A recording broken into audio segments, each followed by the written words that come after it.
전서 1장 16절에서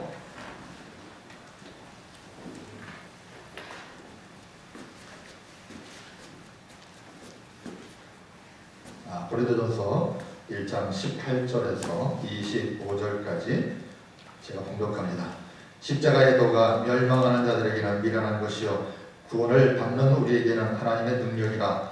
기록된 바 내가 지혜 있는 자들의 지혜를 멸하고 총명한 자들의 총명을 대하리라 하였으니 지혜 있는 자가 어디 있느냐, 선비가 어디 있느냐, 이 세대를 변론가가 어디 있느냐. 하나님께서 이 세상의 지혜를 미련하게 하신 것이 아니냐.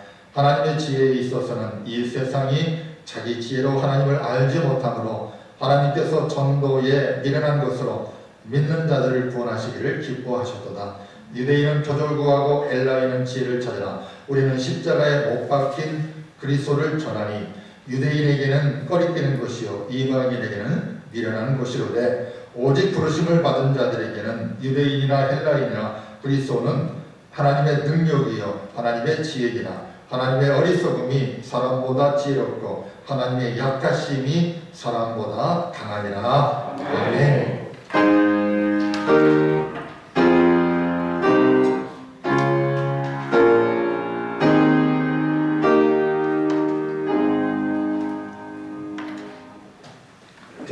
교회 소식을 알려드립니다. 주보를 참고하시기를 바라고요. 저희 교회는 코로나 7일계 수칙을 지키면서 한 주간에 3번씩 소독도 실시하고 또 거리두기를 하면서 예배를 드리고 있으니까 이제는 우리 교회가 예배를 회복할 수 있는 준비를 해야 됩니다. 그래서 여러분들이 힘써 주시기를 바라고요. 5월 달에는 대구 사태와 같은 이 경기도 쪽이 초유였던 일이 벌어지지 않는 한은 저희 교회는 5월 달부터 예배를 회복하고자 합니다. 그래서 주일을 지켜보면서 주일 오후 예배와 새벽 예배는 상태를 지켜보면서 식당을 운영할 수 있는 그런 상황이 되면 주일 오후 예배도 회복을 하고자 합니다. 그래서 주일 낮 예배, 수요 예배, 금요 기도회는 정상적으로 이제 5월 달부터는 시작되고 주일을 지켜보면서 회복되는 과정에 따라서 주일 오후 예배도 새벽 예배도 회복하고자 합니다. 그래서 여러분들이 그 일을 위해서 기도해 주시고 힘써 주시기 바라고요. 지난주에는 예배를 못 나왔다고 오셔서 교육자들 시사 대접하는 분도 계시고 또 교회 못 나오시면서도 청소하는 분도 계시고 또 오늘 선주 선녀 보면서도 이제 바이러스 안 걸릴 줄 믿고 또 오늘 예배를 회복하는 분들도 계시고 또 이렇게 오랫동안 못 나오던 우리 자매님도 또 우리에게 함께 나오셔서 예배 드리는 그런 모습도 있습니다. 몇몇을 살펴보면 이식수술한 권사님도 계시고 여러 가지 몸에 연약한 육신적인 지병도 있는 분도 계시고 아직 어린 손주 손녀도 있는 분도 계시고 이런 여러 가지 부분에서 우리 코로나 때문에 놀라서 당연히 못 나오는 그런 상황인데도 지난주에 이어서 오늘부터 이렇게 예배를 회복할 수 있는 분들이 늘어나게 되는 것 너무나 감사를 드리고 서로 격려하시고 서로 칭찬하고 감사할 수 있는 저와 여러분이 될 수 있기를 소망합니다.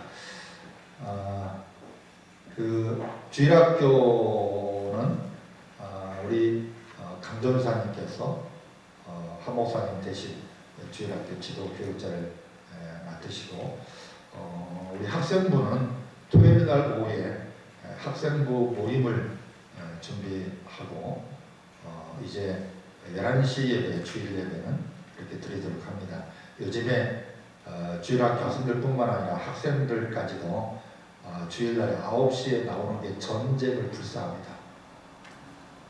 믿는 부모님들 같은 경우는 또 이렇게 교회 일찍 이 봉사 때문에 일찍 나오신 분들은 애들 그 시간에 깨울 사람이 없고 또 믿지 않는 부모님들인 경우에는 깨워주지 않다 보니까 요즘 아이들이 저의 바람이기는 하지만 9시에 나갔으면 좋겠는데 그런 나오지 못하는 일들이 있고 그래서 2019년도는 학생 예배는 11시 예배, 토요 집회를 하도록 하고 주일학교는 우리 강전사님께서 이렇게 섬겨 주시도록 그렇게 하겠습니다.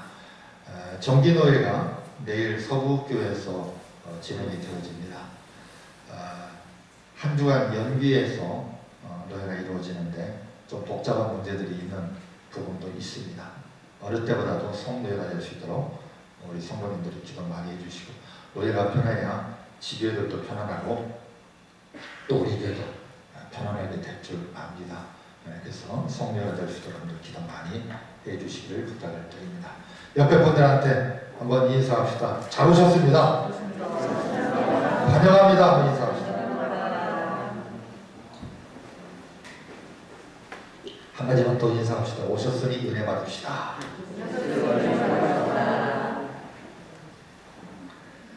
전도하다 보면 가끔씩 이런 반문을 하는 분들이 있습니다. 네가 잘 믿어라. 당신이나 잘 믿으세요. 이렇게 그 도전적인 반문을 하시는 분들이 있을 때 우리가 당황스럽기도 하죠. 그런 얘기들이 불신자들의 입에서 나오는 것은 여러 가지 이유가 있을 수 있어요. 그들의 눈에는, 그들의 귀에는 우리가 믿는 십자가 복음이 미련한 것처럼 보이기 때문에 그러기도 하고요. 또 나는 교회 안 다니더라도 나는 종교가 있어. 나는 믿음 생활하는 게 있어. 그러니까 나는 내가 믿는 거 잘 믿을 테니까 너나 잘 믿으세요. 이런 부분도 있을 겁니다. 또 어떤 분들은 너무 무지해서 귀찮으니까 모르면 무식하면 용감하다라는 말이 있어요. 대충 아는 사람들은 그 알기 때문에 그걸 안 하는 경우도 있지만, 무식한 사람은요, 무지한 사람은 그게 죽는 길인지도 모르고 불나방처럼 뛰어들고 그런 경우도 있어요. 세상 살아가면서 무지하기 때문에, 영적으로 무지하기 때문에 십자가 복음에 대해서 도저히 알지 못하니까 무식하면 용감하다고 우리에게 그런 말을 하는 분들도 없지 않아 있을 수가 있다고 생각을 해요. 근데 오늘 우리가 예수 믿는다는 것이 무엇인지를 오늘 좀 말씀을 통해서 배워야 될 것 같아요. 우리가 믿는다 이렇게 말을 하면서도 막상 뭐 믿냐 이렇게 물어보면 대답이 궁색해질 때가 있어요. 예수 믿습니다 그러는데, 그러면 예수 왜 믿습니까? 예수 믿으면 무슨 일이 벌어집니까? 이렇게 물어보면 또 당황스러워하고 제대로 쭈삣거리면서 말을 못하는 경우가 있어요. 그때에 신천지나 이단들이 제일 좋아하면서 우리를 유혹하고 미혹하려고 덤벼듭니다. 그렇기 때문에 우리들은 무식한, 무지한, 안 믿는 불신자들에게나 또한 이단에 빠져 있는 자들에게 당신은 왜 교회 다닙니까? 당신은 왜 예수 믿습니까? 우리가 확실하게, 우리가 분명하게 얘기할 수 있어야 돼요. 그래야 우리가 어떤 사람이 어떤 얘기를 들어도 우리의 믿음이 흔들리지 않아요. 이단이 아니라 사단이 와도 우리를 유혹해도 우리가 흔들리지 않는 믿음을 가질 수가 있어요. 내가 왜 예수를 믿는지 확실히 알아야 돼요. 내가 믿는 예수님이 왜 내가 믿어야 되는지, 그리고 예수님을 왜 믿어야 되는지, 예수 믿으면 무슨 일이 생기는지 우리가 그것을 분명히 해야 우리가 이 코로나 사태에서도 우리가 믿음을 지킬 수 있는 것이고요.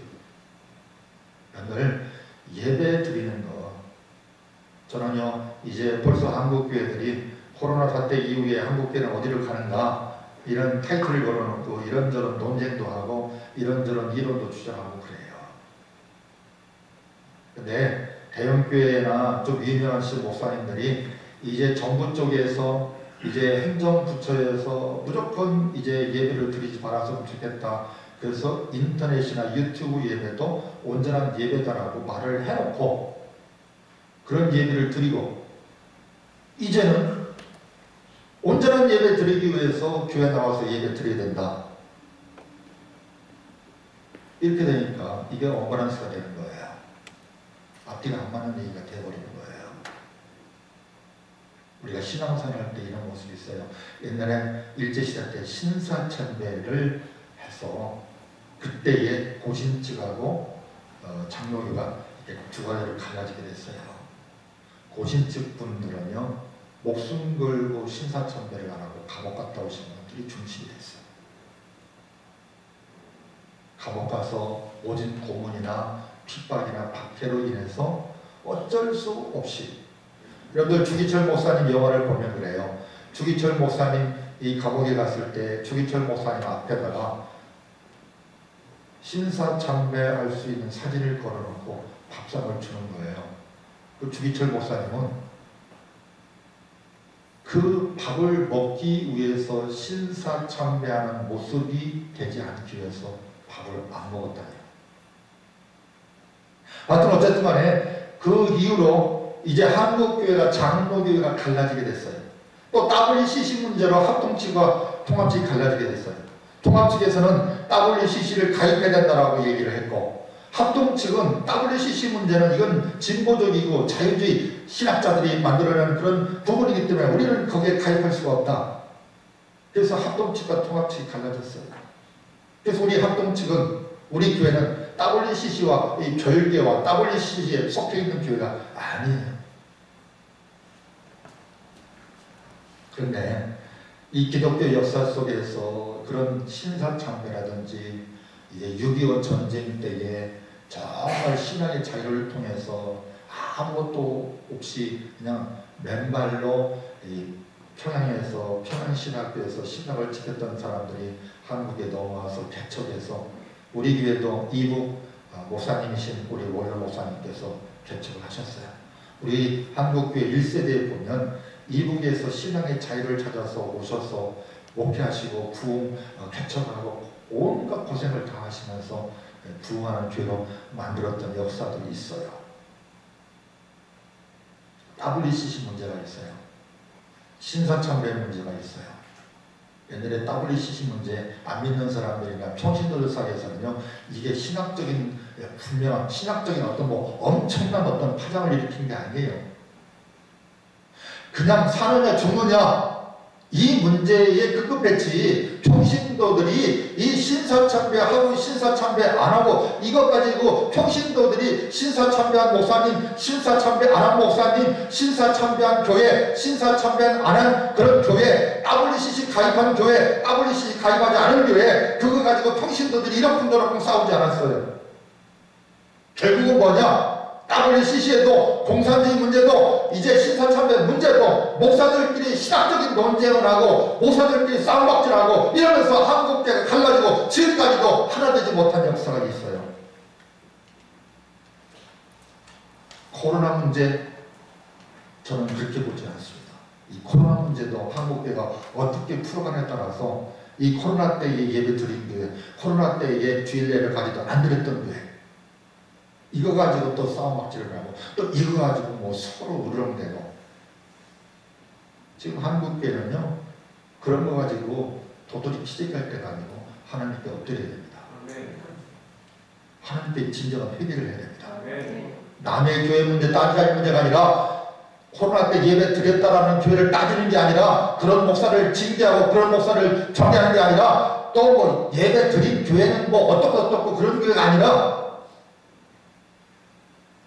한국교회가 이 코로나19로 인해서 신사참배와 공산주의 문제와 WCC 문제처럼, 그 다음에 경상도 전라도 이제 이게 갈라지는 그런 불쌍한 역사가 일어나지 않도록, 다시 그런 역사가 반복되지 않도록 저와 여러분들이 하나님께 엎드려야 됩니다. 아멘.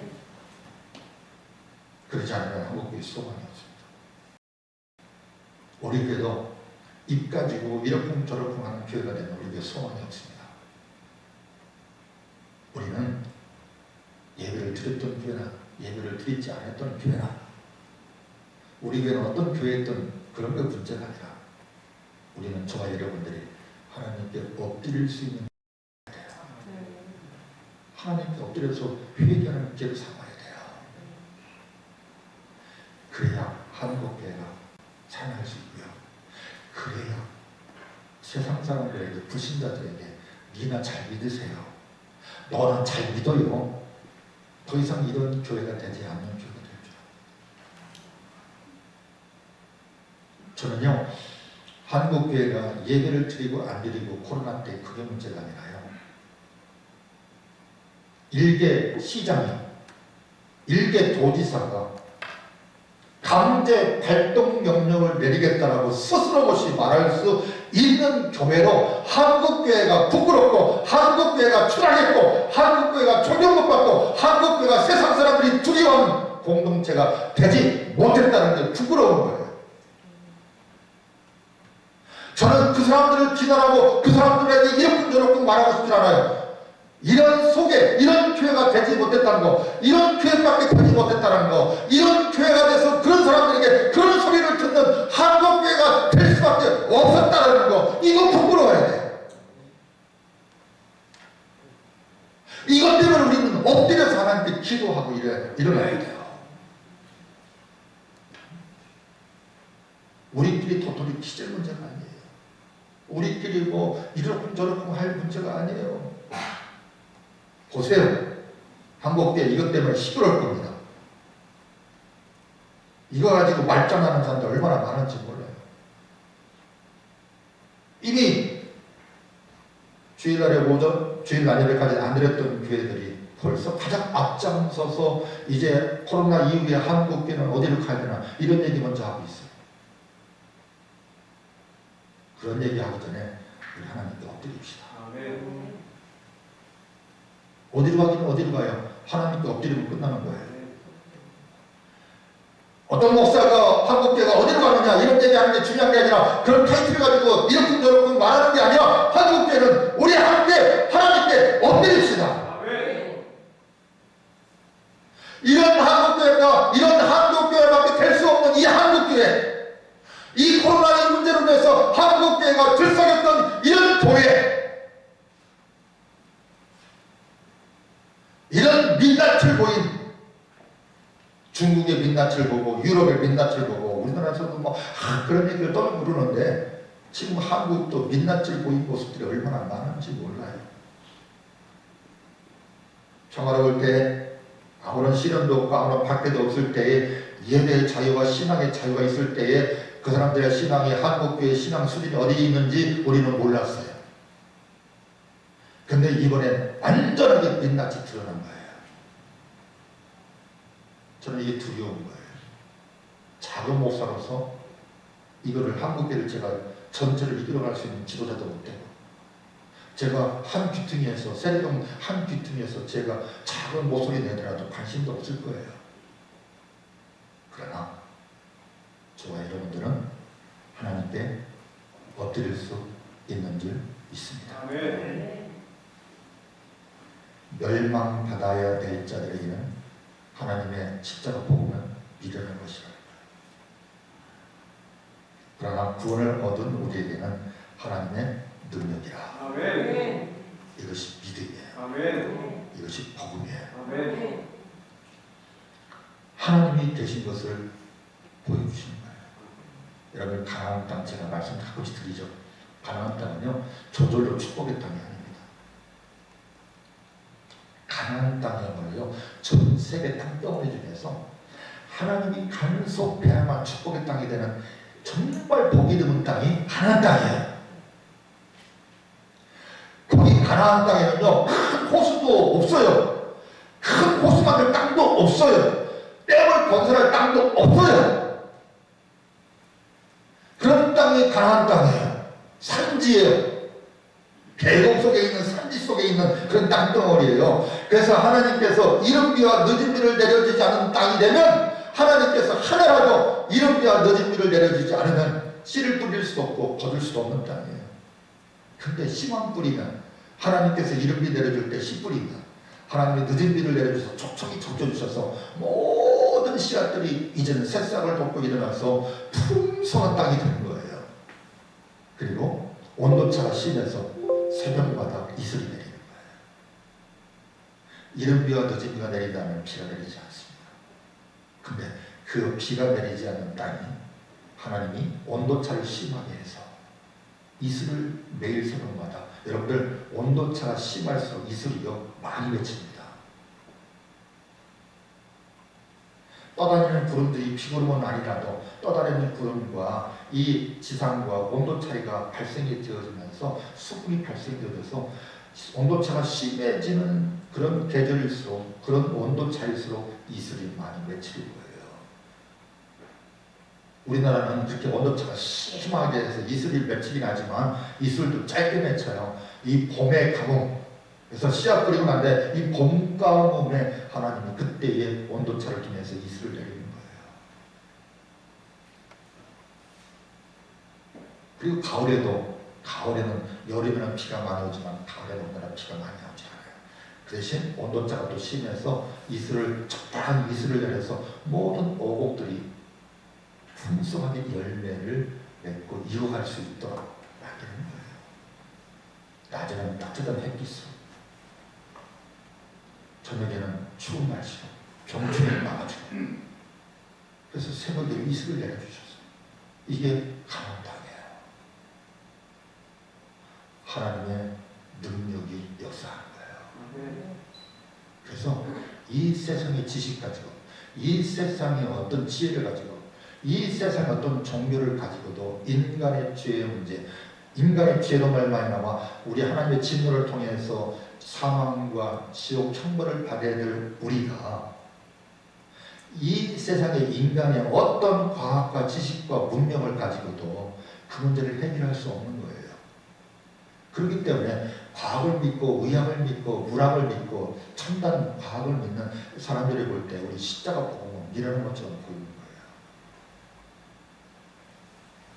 그런데 구원받은 성도는 그 십자가 복음이야말로 하나님의 능력이라는 거예요. 이게 믿음이에요. 이게 십자가 도예요.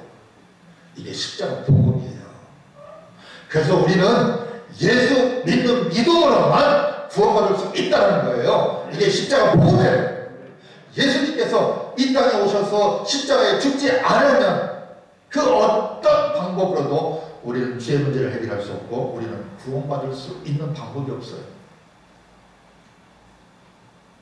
그래서 하나님께서 십자가의 도를 주신 거예요.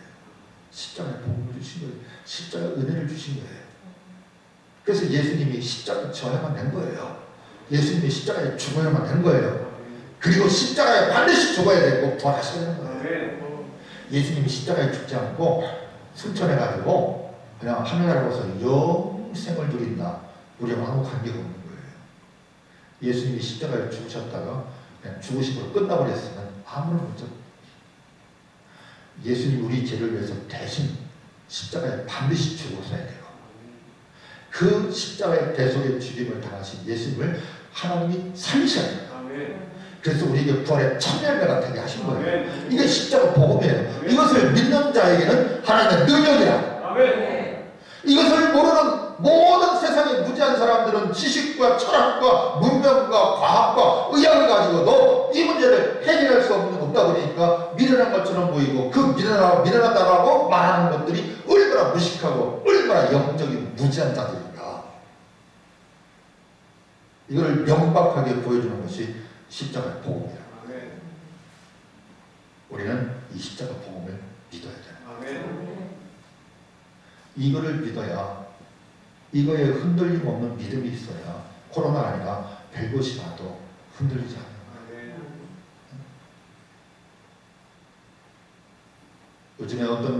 요즘에 교회들이 교회가 사태가 2달 넘어가고 5월달에도 이제 완전히 회복할 수 없는 상황이 되어지고, 그래서 이제 우리 노래도 벌써 4개, 5개가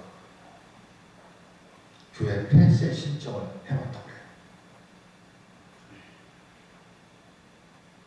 2달 동안 상가가 오면 3개월 동안 월세 안 나면 이제 주인이 강제적으로 계약을 해지할 수 있습니다. 그러니까 이제 개척교회들 10년, 20년 된 분들도 많아요. 개척교회 해가지고 아직도 개척교회 머물러 있는 교회들이 우리 노예만 다녀도 다른 데 따질 수 없이 우리 노예만 다녀도 그런 목사님들이 지금 20명이 넘어가요.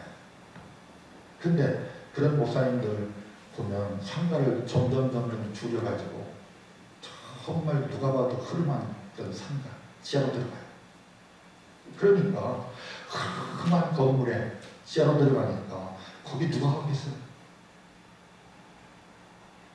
점점 힘들어지는 거예요. 그러다 보니까 목사님 친인척이라든지 가족들 하고 또 목사님과 가까이 지냈던 분들이 정말 목사님 불쌍해서 떠날 수도 없고 도망갈 수도 없고 질질 끌려다니다가 이제 코로나 때문에 이제 교회를 한 달, 두 달 안 나가니까 자연스럽게 멀어지고 목사님이 코로나도 불구하고 코로나 걸려 죽든 말든 간에 우리에게 나와라 이렇게 말할 수도 없고 그러니까 이제 점점 목사님하고 멀어지면서 이제 교회하고 멀어지면서 목사님한테 목사님한테 미안한 마음, 안쓰러운 마음 이런 마음도 점점 없어지면서 월세 감당 못하고 교회를 문 닫겠다고 신청한 사람들이 드러나 앞으로 한국교회 그런 교회들이 이제는요 IMF 때에 그냥 여러 가지 부분에서 이렇게 체질이 약한 모든 회사들 다 나가 떨어지듯이 이제 한국 교회도요 이제 체질적으로 약한 교회들은요 다 나가 떨어지게 돼 있어요.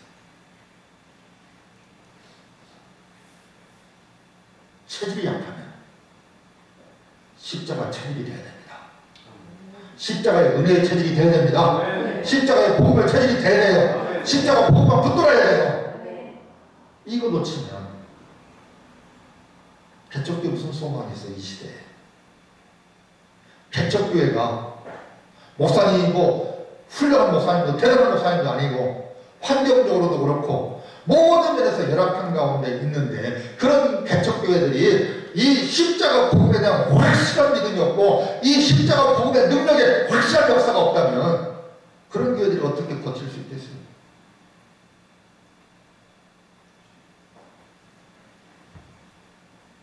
지금 한국교회가 이런 면에서 위기입니다.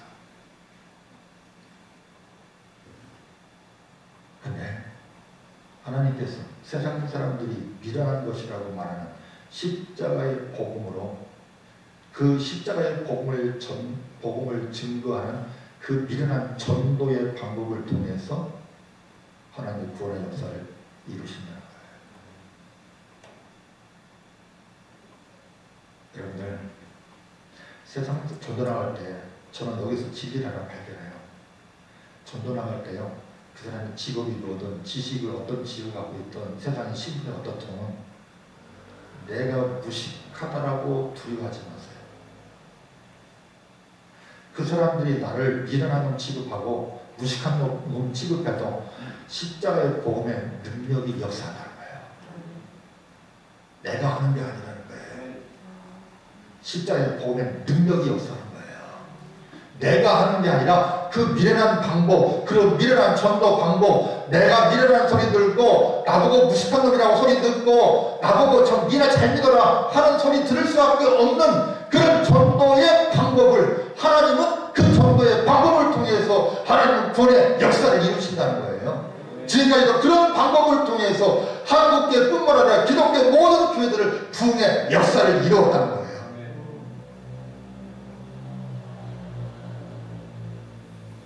한국교회 치고요. 지금 부흥에서요 몇만 명씩 모이는 교회 치고요. 박사들이 모여가지고 대학 교수들이 모여가지고 대학 나온 사람들끼리만 모여가지고 정말 지식적인 사람들끼리 모여가지고 그 교회가 지금의 부흥의 역사를 이룬 게 눈뜨고 봐도 한 교회도 없습니다. 죄송한 표현이지만 지금 뭐 교회 큰 교회라고 떵떵 부리는 목사님들 다 무의가신학교 나왔고요. 다 그 학교들이 무의가신학교고 그다음 문교부 인가 안 났기 때문에 그 교수들 또 다 그냥 그 노예 목사님들이고 그런 분들이 다 우리 선배 목사님들이 우리 지금 은퇴하시는 모든 목사님들 다 학위 없어요. 나중에 뭐 이런저런 공부를 해가지고 뭐 이런 박사학위도 받고 또 그 목회학 박사도 받고 이런 분들이 계시지만 그런 분들 보면은요 그런 학위 가지고 목회한 거 아니고 그 학위 때문에 부흥된 거 제가 아무리 눈 뜨고 뚫어져 봐도 그런 거 없어요. 그분도 무식할 때, 또 그 교회들도 다 무식한 사람들, 가난한 사람들, 그런 사람들이 정말 무슨 뭐 논리적이고 체계적이고 뭐 성경 공부를, 그 당시 때 무슨 성경 공부가 있고 무슨 전도법이 있고 무슨 전도 세미나가 있어요. 최근에 들어서나 그런 게 있지. 그분들이 한참 개척하고 부흥의 역사를 일으킬 때 무슨 전도법 하나 나온 적이 없고 무슨 전도 세미나 한 적이 없고, 그러는데 그런 무식한 목사님, 무식한 교인들, 그런 분들을 통해서 한국교회가 놀랍게 부흥했다는 거예요. 근데 지금 박사 학위를 가진 목사님들이 얼마나 많아? 교인들 뭐 대학 안 나온 사람들 드물 정도로 얼마나 많아? 그런 교회들인데도 왜 안 돼요? 지금요, 한국교회 박사 학위 가진 사람들이요, 개척하는 사람들이 많이 있어요. 공부하다 보니까 이게 현장 목회를 안 하다 보니까 이제 개척도 못하고, 그리고 그러다가 이제 옛날에는 박사학위나 가지면 뭐 이게 저기에서 오라는 얘기를 했는데, 지금은 박사하는 사람 너무 흔하고 너무 많다 보니까 이제는 박사 받은 사람들도 이제는 교회 맡을 그런 기회가 없어지는 거예요. 그런데가 나이를 먹고, 그런데가 명색이 박사인데, 그래가지고 내가 박사니까 뭐 개척하면 되겠지, 사람들이 몰려오겠지. 그래가지고 개척명가들이 그 박사와 또 뭐 대학 교수들이나 또 뭐 세상에 이런저런 박사들이 모여가지고 개척도 했는데 부흥그냥 문 닫는 일들이 벌어진 거예요. 이거 왜 그래요? 박사 가지고 안 된다는 거예요. 십자가 복음이에요. 십자가 복음이에요. 미련한 전도 방법이에요. 박사니나 박사 할아버지가 모여있어도 전도 안 하면 부흥 안 됩니다. 아무리 요즘에 그냥 뭐 교회만 잘 들어오면 옛날 얘기예요. 아파트 옆에다가 교회만 잘 들어오면 부흥될 줄 알았는데 안 되는 거예요. 왜? 이제요, 거기에 몰려갔던 사람들이요, 십자가 복음이 없으면 교회 떠납니다. 설교를 잘하는 것 같아서 몰려 들어갔는데 가만히 들어보니까 십자가 복음이 없어요. 그래서 교회를 떠납니다. 그리고요, 목사님이 말 잘하고 설교 잘하고 그래서 뭐 똑똑하고 능력 있는 사람들이 몰려 들어가지고 뭐 인간적인 노력과 인간적인 방편으로 막 교회가 욱시하면서 뭐 부흥되는 것 같고, 그런데 이런 코로나 사태가 한번 휙 지나가 버리면 촉토화되어지는 교회들이 많이 있어요. 네, 십자가 복음 위에 세워지지 않았기 때문에. 우리 교회는 십자가 복음, 오직 십자가 복음, 이것만 가지고 전도할 수 있기를 축복합니다. 그래서요, 전도 훈련 못 받았다고, 나는 말 주변이 없다라고, 나는 전도 세미나 한 번도 안 들어봤다라고 그렇게 핑계대지 마세요. 이미 사도 바울 같은 분이요, 오늘 말씀을 통해서 우리에게 말해준 거예요. 이 고린도 지역이요, 헬라 철학이 왕성한 지역입니다. 문명이 발달한 지역입니다. 그런데 이 당시에 고린도 교회는요, 가난하고 헐벗고 소외된 사람들, 하루치는 사람들이 고린도 교회에 모여들었어요. 여러분들, 잘 사는 교회는요, 잘 사는 지역은요, 첫 번째 잘 사는 사람들, 대단한 사람들이 먼저 교회 가기 시작합니다. 그곳에서 밑바닥 인생들이 교회 가서 그 교회가 그런 사람들이 모여서 뭔가 일으키고 뭔가 놀라운 일이 일어나고 뭔가 위대한 일이 일어나면 그 사람들조차도 머리를 조아리고 교회를 나갈 수밖에 없는 거예요. 즉 이 고린도 교회는요, 고린도 지역에는요, 이 헬라 철학이 왕성하고요, 논리학, 수사학이요, 왕성한 지역이고요, 문화적인 수준도 높았던 지역입니다. 그러니까 사도 바울이 괜히 이런 얘기 하는 거 아니에요. 근데 그런 거에 비해서 이제 십자가 복음만 들었던 사람들, 무식한 사람들이야. 말도 잘 못하는 사람들이야. 학문적으로도 뛰어난 사람들이 아니야. 문화적으로도 뭐 혜택을 누리는 사람들이 아니야. 그런 사람들이 오직 십자가 복음만 들고 와서 오직 예수님만 전하는 거예요. 오직 예수만 믿고 구원받으라는 거예요. 그러니까 그런 사람들이 볼 때 얼마나 무식한 얘기예요.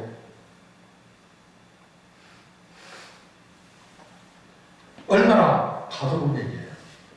그러니까 너나 잘 믿어요. 그렇게 그 어느 지역과도 그렇게 그런 말 나올 수 있는 지역의 특성을 가지고 있는 지역이 고린도 지방이에요. 이거를 잘 알고 있는 사도 바울이기 때문에 그런 사람들이 네가 전도 가서 예수님 전하면 십자가 보면 전하면 너들 보고 무식한 놈, 미련한 놈이라고 할 거다. 그런 취급받을 거다. 바울이 잘 아는 거예요. 그런데 그들에게는 미련한 것이지만 예수 믿고 구원받은 자에게는 십자가의 능력이라는 거예요. 이 십자가의 능력의 역사가 내가 하는 게 아니라 성령이 역사하는 거예요. 아멘. 나는 오직 복음만 전하면 성령이 역사하는 거예요. 나는 오직 예수만 전하면 성령이 역사하는 거예요. 나는 오직 예수만 믿으라고 하는데 성령이 역사하는 거예요. 나는 그들을 설득할 능력도 없고 나는 그들에게 설득하고 이해시킬 수 있는 지식도 없고 나는 그들에게 말투도 없고 그러나 도둑거리면서도 예수 믿으라고 하더라도 성령이 그들의 심령을 뒤집어 놓으면 그 십자가의 능력이 나타난다. 아멘. 고린도 지역에 이와 같은 능력의 역사가 일어났어요. 그래서 사도 바울은 표적을 구하는 유대인들은요 종교인으로 유대 종교인으로 변질되고 있어요. 그래서 예수님을 구세주로 믿지 않는 모든 유대인들은요 유대 종교 그다음에 아직도 율법을 읽고 있고 아직도 하늘을 향하고 있고 아직도 그들은 메시아가 다윗보다 더 위대한 왕으로 오실 거다라고 생각하고 있어요. 십자가의 예수님의 죽음을 부끄럽게 생각하고 있어요. 그렇기 때문에 이 유대인들 가운데서는 표적을 구하는 거예요. 홍해가 갈라지는 표적. 그런 이적과 표적을 구하는 거예요. 그래서 이적과 표적을 구하는 그런 입장에서 유대인들 입장에서 볼 때에 십자가에 죽었던 예수를 믿으라는 것은 미련한 짓이에요.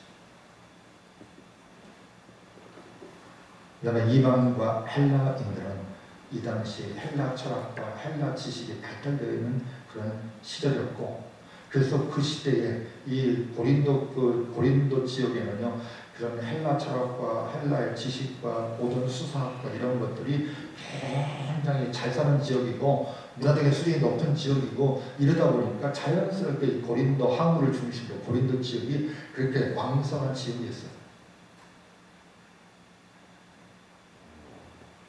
그 사람들이 볼 때에 이 십자가 보험이야말로 무식한 얘기예요. 말도 안 되는 얘기예요. 그런데 그런 사람들에게 성령이 역사하니까 미련한 전도를 통해서 무사람들을 믿게 하더라. 그래서 저와 여러분들이 수원 법원 앞에도 갑시다. 왜 웃어요? 갑시다. 수원 법원 앞에도 가고요. 수원 법원 앞에 가면은요 변호사 사무실, 법무사 사무실 무지만 땅 많아. 가자고요. 삼성 연구단지도 가자고요. 시청에도 가자고요. 근데요 저도 그런 사람들 좀 많이 만나보고 법조계 있는 사람들 변호사들도 만나고요. 공무원들도 만나보고요. 가만히 얘기 나누다 보면은 그 사람들도 진짜 무식해. 따라합시다. 그 사람들도 따라해봐요. 그 사람들도 진짜 무식하더라. 지혜가 없어요. 공무원 사람 오래 하면요 판단이 또 흐려져요. 행정 그 문서로만 로봇처럼 하는 거예요. 판사들도 마찬가지. 법정까지 가는 거예요. 시대적인 흐름도 필요 없어. 그러다가 변호사가 로펌에 있는 변호사들이 똑바르게 변호하면 그때는 또 은근히 이렇게 넘어가고 그리고 변호사 안 쓰고 그런 훌륭한 변호사 안 쓰고 또 법에 대해서 아무것도 모르는 사람들한테 그냥 큰소리 뻥치고 뭐다 힘들고 그러지만 그 사람들하고 사석에 들어가서 얘기 나눠보면 진짜 무식하답니다. 저는 그거 보여요. 그리고 공허합니다. 자기들도 압니다. 자기들도 얼마나 무식하다는 거 압니다. 자기들도 세상 돌아가는 거 모르기 때문에 세상 속에 나가서 이 법관이라도 공무원이라도 이런 사람들 세상에 나가서 아직 은퇴한다고 나가면요 다 쫄딱 망하는 거 사업하다 사기다. 여러분들 판사, 변호사가 그다음에 여기 뭐 시청의 뭐 과장들 이런 사람들이 세상에 나와가지고 세상 사람들한테 이 세치 혀에 휘둘려가지고 사기당하는 사람들 얼마나 많은 줄 알아요? 쫄딱 망하는 사람들이 많아요. 무식이 타령하는 거예요. 근데 그 사람들이 무식한 것이라고 미련한 것이라고 하는 우리 전도는 뭐예요? 예수님을 증거하는 거예요. 십자가 복음을 전파하는 거예요. 그래서 예수 믿으라고 선포하는 거예요. 이게 전도요. 이 전도할 때 그 사람들을 또 얼마나 무식하게 보일 거예요. 저는 우리 집사람이요 전도 훈련 받고 전도 산학교 뭐 공부해가지고 막 하루에 나는 그래서 우리 집사람이 맨날 전도하는 거 보면은요 진짜 무식하게 전도해. 내가 볼 때는 전도 방법은 뭐 인간적으로 이렇게 저렇게 했으면 좋겠고 이런 방법 저런 방법 동원했으면 좋겠는데 무조건 예수 믿으래. 근데 우리가 그렇게 일어나는 방법으로 전도할 때 성령이 역사한다. 성령이 역사하는 놀라운 일이다. 우리가 코로나 사태 이후에 우리가 살고 있을 때 IMF도 겪었고요. 메리스도 겪었고요. 신종플루도 겪었고요. 사스인가 모두 겪었었고요. 또 겪었는데요. 지금요. 전 세계가 놀랄 만한 코로나19는요. 우리나라뿐만 아니라 세계도 겪지 않았어요. 저는요. 우리나라 기적적인 기적입니다. 말을 먹어서 그런가 봐. 무식한 얘기지만 요새 말을 먹으면 코로나 걸린다는데 무식한 거래요. 근데 제가 무식한 얘기 한번 하면 말을 먹어서 그런가 봐. 걸려도 잘 안 죽고요. 저는요 뉴스 나오는데 나이트 클럽에 가가지고 막 술 처먹고 막 부비부비 하면서 바람을 하면서 뛰고 막 땀 뻘뻘 흘려가면서 팀치기 하면서 그 들려붙고 그냥 하는데 그 코로나 걸린 놈 한 명만 들어가면 다 걸릴 건데. 근데요, 희한한 거는요, 거기서 걸리고도요, 교회 가서 걸렸다고 그러고요, 거기서 걸리고도 목욕탕 가서 걸렸다고 그러고요, 거기서 걸리고도 딴 데 가서 걸렸다고 해요. 왜? 나이트 간 거 창피하니까. 여러분들, 코로나 걸린 사람들이 교회에서 걸렸습니까? 밖에서 걸려가지고 교회에서 예배 드린 거예요. 근데 왜 역학조사도 안 해놓고 무슨 교회에서 한 명만 발생이 되고 몇 명만 발생되면 마치 그 교회가 코로나의 원상인 것처럼 그 교회가 마치 코로나의 전염병의 원산지처럼 그렇게 얘기를 해요. 조사도 안 해놓고. 그 사람들이 어디를 가가지고 누구한테 옮겼는지를 해야지. 근데 우리나라요 지금 뭐 나이트클럽, 노래방, 뭐 PC방 애들이요 이제 뭐 집에서 놀으라고 그러니까 애들은요 스마트폰으로 게임 시작하고 이 게임방 가가지고 게임을 해야 돼요. 그러니까 그런 데서요 거리 지키는 놈은 우리는 거리 잘 지키잖아 지금 예배 드릴 때. 나는 노래방에서 거리 지키면서 노래 부르는 거 못 봤어. 뉴스 찍어주더라니까. 뉴스 쫙 찍어내버리니까 이제 컴퓨터방에 갔는데 거리 지키는 컴퓨터방 게임방 나 본 적이 없어요. 나이트클럽은 말할 것도 없고. 지금 한국에서 이런 집단과 이런 어떤 모든 부분에서 거리 지키는 것, 7대 수칙을 철저하게 지키는 것은 교회예요. 그럼에도 불구하고 교회를 못 잡아먹어서 그럼에도 불구하고 교회가 무슨 이번에 코로나 때문에 이상한 얘기를 하는 분들이 가끔씩 있어요. 이거는 뭐냐? 그분들의 잘못이라기보다는 저는요 한국교회 목사들 책입니다. 따라서 합시다. 한국교회 목사들 책임이다. 저를 포함해서 한국교회 목사의 책임이에요. 한국교회를 이렇게 우습게 보도록, 한국교회에 대해서 이렇게 함부로 해도 우리 스스로가 자업자들이에요. 똑바로 얘기해가지고 우리가 부끄러운 거예요. 그리고 그런 목사들과 더불어서 우리 성도들이 그런 교회 만들었다는 거예요. 그런 취급받을 수밖에 없는 성도들이 된다는 거예요.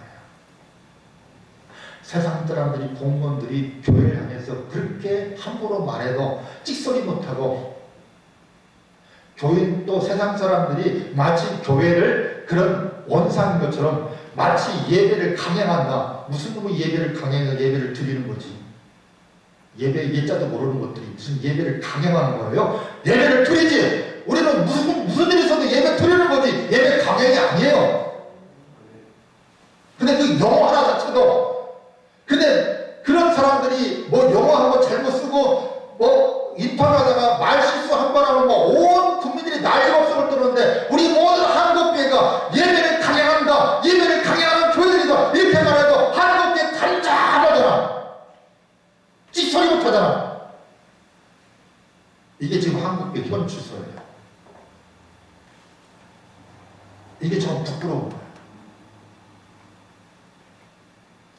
이게 이 상태로 얼렁뚱땅 넘어가면 한국교회 소망이 없다는 두려움이 있는 거예요. 그래서 우리 코로나 이제 물러갑니다. 저와 여러분들이 십자가의 돌을 붙듭시다. 세상 사람들이 미련한 것으로 우리는 전도로 전도합시다. 그래서 이제 우리 교회가 지금 코로나로 인해서 요거도 먹고 세상 사람의 지탄받고 예배 드리는 교회는 희한한 교회이고 마치 신천지 같은 교회로 오해를 받고 이러면서 전도의 문이 막혀 있어요. 다른 때에 비해서 전도의 문이 막혀 있고요. 지금 우리 교회도 전도한다고 하면요, 신고 들어갈 거예요. 우리 화해전도대가 저 뚝방길에 나왔어. 여기 동사무소에 들어가서는요, 동사무소 신고할 거예요. 이런 세태 속에서 한국교회가 살아남아야 돼요. 한국교회가 부흥되는 길은 십자가 복음을 붙들어야 됩니다. 그리고 그것으로 전도해야 됩니다. 그래서 막혔던 전도의 문을 열어갑시다.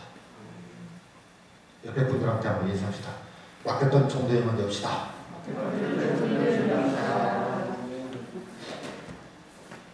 저와 여러분들이, 저는요, 전도 방법이요, 세미나요, 전도 방법이요, 전도 이런저런 학교 해봤자요, 그 공부할 때뿐만이고요, 아무 효용이 없어. 그대로 전도하는 사람을 내가 보지를 못했어. 거의 뭐 100명이 그래 들으면 한두 명이 활동할 때네. 오직 십자가 보호만, 오직 예수만을 전하는 것. 세상 사람들 이렇게 무식한 전도법이 성령의 역사가 일어나면 우리가 부흥되는 역사가 일어날 줄 믿습니다. 그래서 십자가 도를 우리가 지킵시다. 그래서 세상 사람들을 부끄럽게 합시다. 성령이 그들을 부끄럽게 하고 그들이 주님 앞에 나오는 역사가 우리 교회를 통해서 일어날 수 있는 은혜가 우리 교회에 임하기를 주의 이름으로 축복합니다.